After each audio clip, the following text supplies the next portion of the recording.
सीमा और आलोक जैसे कि एक दूसरे के लिए ही बने थे। दोनों एक दूसरे को बहुत प्यार करते थे। सीमा को तो आलोक की सादगी पसंद थी, तो आलोक ये जानता था कि सीमा बहुत हुनरमंद है, लेकिन वह सीमा से कभी खुलकर बातें कह नहीं पाता था।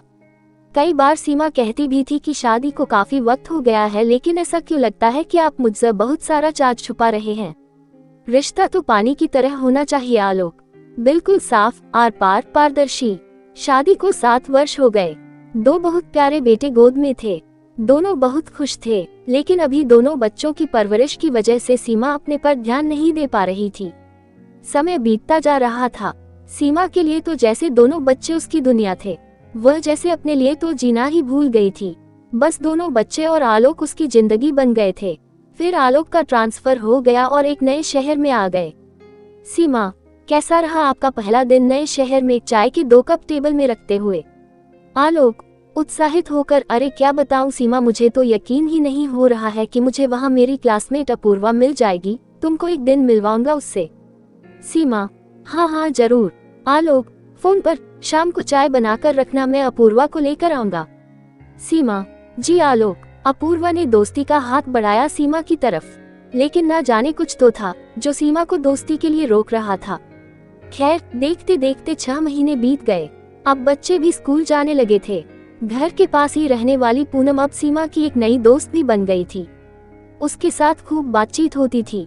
कभी कभी शॉपिंग पर भी दोनों साथ में चली जाती थी। एक दिन सीमा पूनम के साथ कॉफी शॉप पर थी। सीमा का ध्यान नहीं गया, सामने खड़ी हुई कार में आलोक है।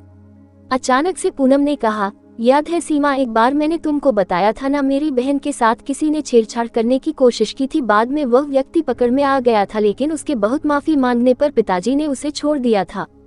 सीमा, हाँ पूनम, बताया था तुमने तो। पूनम, देखो सीमा, वो व्यक्ति कार में बैठा हुआ है, ब्लैक गॉगल्स में, साथ में शायद उसकी पत्नी भी है। सीमा ने जैसे ही पलट कर देखा, अवाक रह गई। उसके मुंह से यह निकला ही नहीं कि वह उसका हस्बैंड आलोक है। सीमा, पूनम, तुम्हें कोई गलतफहमी तो नहीं हो रही है? पूनम, अरे नहीं सीमा।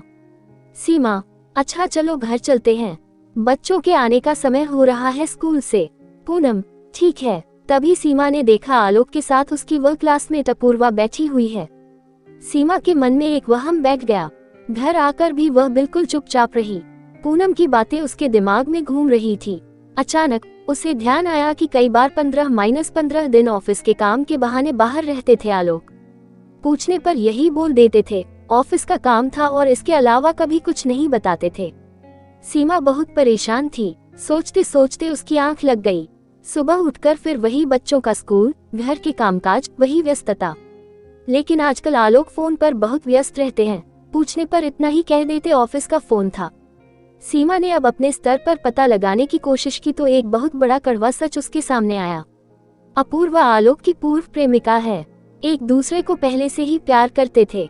सीमा के पैरों तले जमीन खिसक गई।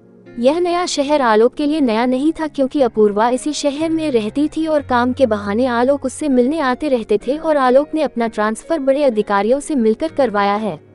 उनका प्रमोशन के साथ तबादला नहीं हुआ था। सीमा ज्यादातर मौन रहने लग गई। प्यार की गर्माहट कम होने लगी। कभी कभी तो अब तकरार भी होने लगी थी आलोक से। सीमा ने भी एक छोटा सा जॉब देख लिया ताकि वह अपने आप को व्यस्त रख सके, लेकिन 2-3 साल से ज्यादा जॉब नहीं कर पाई। आलोक की सच्चाई अब जगजाहिर होने लगी थी। उसे समझ में आ गया था वह प्यार और शादी सब कुछ एक दिखावा था। आलोक तो पहले से ही किसी के प्यार में थे। आलोक तो अपराधियों की तरह चेहरे पर चेहरे लगाकर घूम रहे थे, जिसे मैं समझ ही नहीं पाए, और मन ही मन उसने अपनी आत्मा से आलोक का त्याग कर दिया। अब शादी के लगभग 16 साल के पश्चात आलोक एक दिन सीमा को बहुत बुरा भला कहकर घर छोड़कर चले गए। बच्चे भी अब थोड़े बड़े हो गए तो बच्चों के साथ ही सीमा अपने घर में रह गई। पुनः उसने छोटा सा स्कूल ज्वाइन कर लिया था, जिससे उसका और बच्चों का खर्चा चल रहा था। सीमा ने अपने आप को समझा लिया कि यदि वह तलाक लेती तो भी उसे यही जिंदगी जीना था, और आज आलोक ने घर छोड़ दिया है तो भी वही जिंदगी जी रही है। यदि दुर्भाग्यवश आलोक की मृत्यु हो जाती तो भी यही जिंदगी जीनी थी।